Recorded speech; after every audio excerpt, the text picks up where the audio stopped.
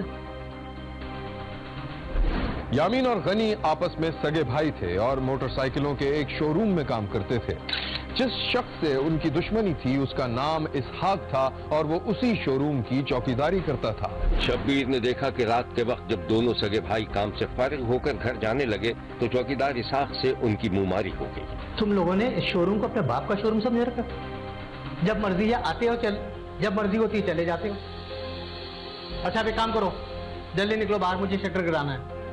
مجھے معلوم ہے یہ ہمیں کیوں بھگا رہا ہے یہاں سے. کیا معلوم ہے؟ سر میں کچھ چوری کر رہا ہوں یہاں پہ, کوئی ڈاکہ مار رہا ہوں یہاں پہ, کیا معلوم ہے تمہیں بتاؤ. اچھا زیادہ نا بکواس کرنے کی ضرورت نہیں ہے, جا رہے ہیں ہم. اچھا بات سنو, یہ تم نے گھڑی والے کو کیا بول رکھا کہ تم ہمارے بھائی ہو؟ ہاں کون سی گھڑی والے کو؟ اب زیادہ بنے ضرورت نہیں ہے, جس سے تم نے 20,000 روپے لیے وہ بھی ہمارے نام پر. پیسے ضرور لیے ہیں لیکن تمہارے نام پہ نہیں لیے میں نے. اچھا سامنا کروا دوں سے تمہارا؟ ہاں کروا دو, ابھی چلو. ٹھیک ہے میں کل بلوا لیتا ہوں, معلوم چل جائے گا دودھ کا دودھ پانی کا پانی. بالکل ہو جائے گا, بلا لے اس کو. ارے چلو نا بھائی, کس کے منہ لگ رہے ہو, ویسے بھی ہمیں دیر ہو رہی ہے. نکلو یہاں سے, جلدی کرو.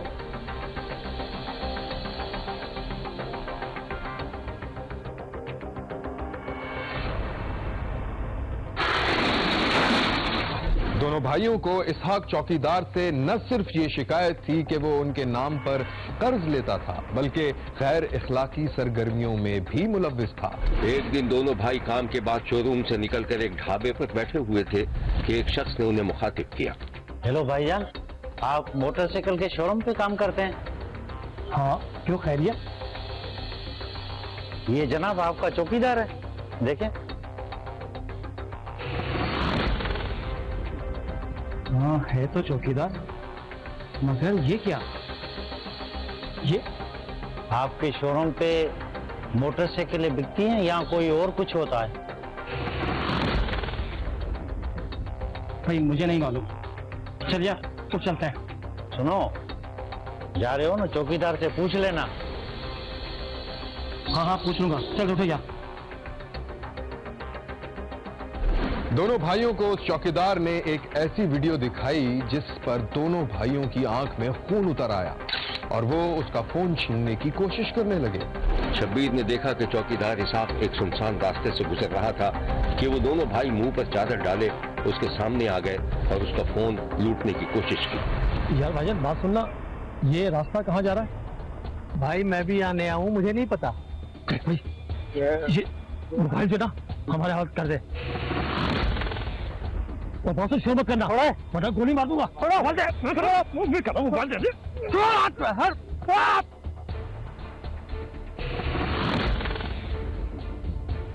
پکڑو پکڑو چور. اس نے نہایت پھرتی سے ان دونوں پر حملہ کر دیا اور ڈاکو کا شور مچا دیا. اسحاق کے شور کی آواز سن کر لوگ ادھر ادھر سے جمع ہونا شروع ہو گئے. وہ پکڑو, دیکھو اس دونوں کو. شبیر نے لوگوں کو ادھر ادھر دوڑتے ہوئے دیکھا لیکن وہ دونوں بھاگنے میں کامیاب ہو گئے تھے. چھوڑوں گا نہیں, پکڑو, دیکھو کدھر جا رہی ہے, کون ہے یہ؟ چوکیدار اسحاق کو یہ خبر نہیں ہو سکی تھی کہ اسے راستے میں جو ڈاکو ملے تھے وہ اسی شو روم میں کام کرتے تھے. ایک دن شبیر نے دیکھا کہ یامین اور غنی آپس میں باتیں کر رہے تھے اور سخت پریشان تھے. اب تک تو وہ ویڈیو سب جگہ وائرل ہوگی. یار اگر ہم اس کو پکڑ کے ویڈیو ڈیلیٹ بھی کروا دیتے ہیں تو بھی کوئی حل نہیں ہے, کیونکہ اب تک تو وہ ویڈیو کافی لوگوں میں پھیل چکی ہوگی. اب اس کا ایک ہی راستہ ہے, اس کو راستے سے ختم کر دیتے ہیں. نہیں, ابھی یہ بیوقوفی نہیں کرنی, پہلے مجھے ذرا اس سے بات کرنے دو, پھر دیکھتا ہوں وہ کیا کہتا ہے. ٹھیک ہے, بات کر کے دیکھ لو, لیکن ایک بات بتا دوں, کوئی فائدہ حاصل نہیں ہوگا, کوئی حل نہیں ہے اس کا. بات تو کرنے دو مجھے پہلے اس سے. ٹھیک ہے, بات کر لو, یہاں لیتے ہیں ایک چھوٹا سا بریک. کہیں مت جائیے گا, ہمارے ساتھ رہیے گا, کیونکہ کوئی دیکھے نہ دیکھے شبیر تو دیکھے گا. کچھ دنوں بعد شبیر نے دیکھا کہ رات کے وقت جب شو روم بند ہو چکا تھا, وہ تینوں شٹر گرا کر اندر بیٹھے ہوئے تھے. ذرا موبائل دکھا. نہیں دیتا کیوں؟ اس لیے کہ اس موبائل میں تیرے کالے کرتوتوں کا ثبوت ہے. بکواس کرتے ہو تم لوگ, یہاں سے نکلو ورنہ دونوں کا سر پھاڑ دوں گا میں پتھر مار کے. اچھا سر پھڑے گا ہمارا, میں بول رہا سمجھ, میں بول رہا بات. پھر شبیر نے دیکھا کہ اسحاق دونوں بھائیوں سے گتھم گتھا ہو گیا تھا. دونوں بھائیوں نے اسے قابو کر رکھا تھا اور ڈنڈا ڈولی کر کے شو روم کی سیڑھیاں چڑھتے دکھائی دیے. شبیر نے دیکھا کہ تھانے میں ایک سپاہی داخل ہوا اور وہ اپنے افسر کو کوئی اطلاع دینے لگا. ہاں رحیم بولو. سر وہ فتح گنج چوک پہ کسی کا سر پڑا ہوا ہے. کسی کا سر؟ جی. کس کا سر ہے؟ کوئی نوجوان لگتا ہے. تم ایسا کرو جلدی جاؤ سر کو تحویل میں لو, نہ جانے کون بد نصیب کا سر ہوگا. جی سر. پھر شبیر نے رات کے اندھیرے میں پولیس موبائل وین اور ایمبولینس کو سائرن بجاتے دوڑتے دیکھا. پولیس اس گتھی کو سلجھانے کے لیے سر جوڑ کر بیٹھی ہوئی تھی کہ اسی سپاہی نے پھر آ کر اپنے افسر کو ایک ایسی اطلاع دی جس سے گتھی سلجھنے کا امکان پیدا ہو گیا. ہاں رحیم کو. سر موٹر سائیکل کی شو روم سے کسی چیز کی سڑی ہوئی بدبو آ رہی ہے. محلے والوں کی شکایتیں, آپ چل کے دیکھ لیں. محلے والوں کی شکایتیں؟ چلو پھر تم گاڑی نکالو, جلدی سے چلتے ہیں, دیکھتے ہیں کیا مسئلہ ہے. جی. شبیر نے دیکھا کہ پولیس شو روم کا شٹر اٹھا کر اندر داخل ہوئی تو شدید تعفن سے ناک پر رومال رکھ لیے گئے.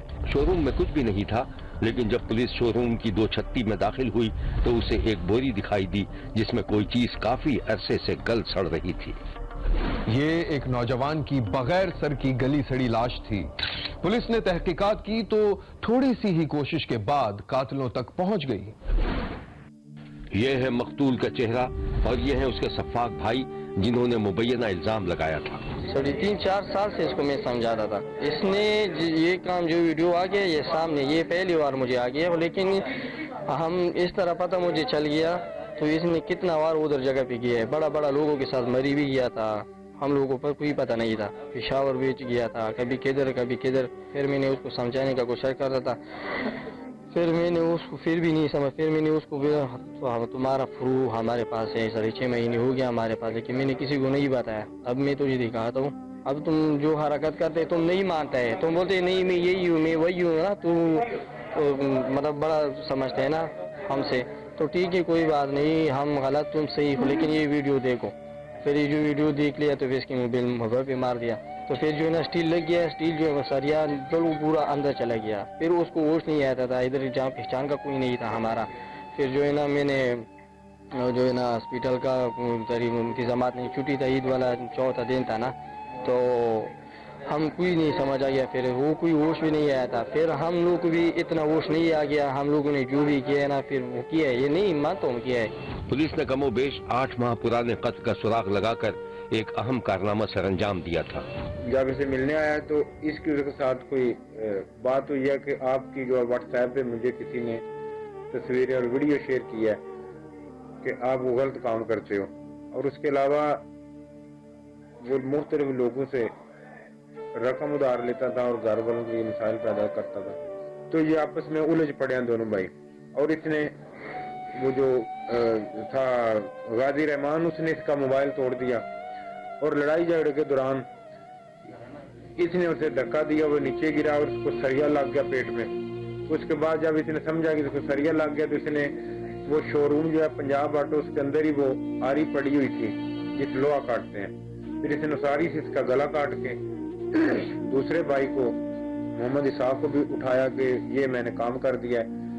گلا کاٹ کے پھر ان دونوں بھائیوں نے اس کی جو ہے ڈیڈ باڈی وہ 2 توڑوں میں بند کی, اور پنجاب آٹو جو ہے شو روم, اس کے چھت سے, اس کے ساتھ ایک شو روم ہے ماشاءاللہ موٹر کے نام سے, اس کے چھت پر پھینک دی.